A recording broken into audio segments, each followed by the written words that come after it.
stylish anthology with its pages splayed and crushed against the floor. In the hallway, he pressed his forehead against the cold tile wall.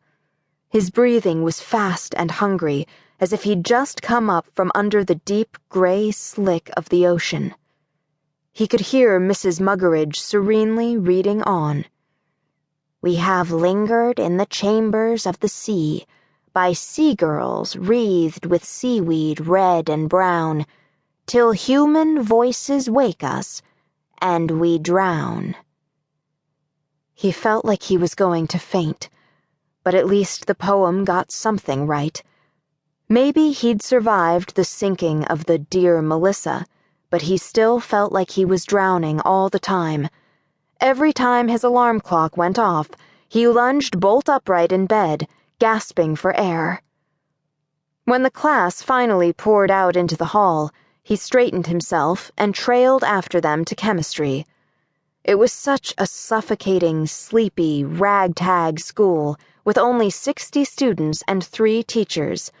His high school in the Chicago suburbs had been 20 times the size of this place. Everything felt crushingly small. Other students turned to stare at the 2 men in dark suits standing near a drinking fountain, but Dorian didn't notice them. He was concentrating on fighting the wobbly sensation of the floor. The men noticed him, though. Their eyes tracked him intently as he walked away, sometimes leaning on the row of lockers. A few minutes later, Mrs. Muggeridge emerged, gray corkscrew curls bobbing absurdly above her head as she chattered to another teacher, the scarlet frames of her glasses flashing like hazard lights. "I suppose I'm behind the times. Apparently now it's politically incorrect to make your students read poems with mermaids that don't kill people.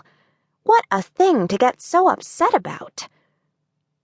The suited men glanced at each other and followed her. Dorian kept trying to draw the girl he'd seen. If he could set the memory down in black ink, slap it to the paper once and for all, then maybe he could finally get her out of his head. He drew exceptionally well, but every time he finished a new picture, he couldn't escape the feeling that something was missing. The drawing he was working on now showed a towering wave with a single enormous eye gazing out from under the crest. The eyelashes merged with curls of seafoam. He couldn't understand why he hadn't been afraid at the time.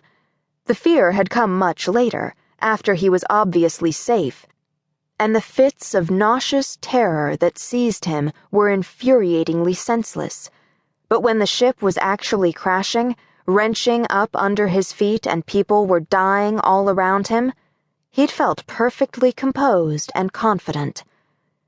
He also didn't know where the instincts that had saved him had come from. If he'd done even one thing differently, he knew he wouldn't be the sole surviving passenger of the Dear Melissa. He'd be as dead as the rest of them, as dead as his whole family. If he hadn't faced down that girl in the waves, or that thing that wasn't a girl, not really, but a monster with a beautiful girl's head and torso, if he hadn't sung her own devastating song right back at her, then it would have been all over. She would have murdered him without a second thought.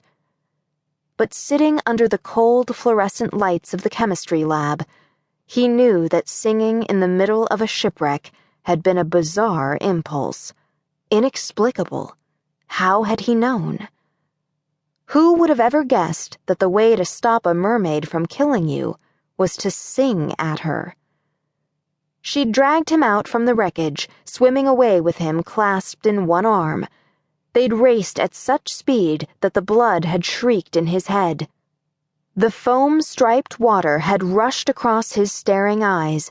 He'd struggled not to inhale it, but he'd failed again and again. Salt burned his lungs, and the cold water in his chest swelled into a bursting ache. But every time he'd thought that he was really going to drown, she'd pulled him up above the surface and let the water hack out of him, fountaining down his chest.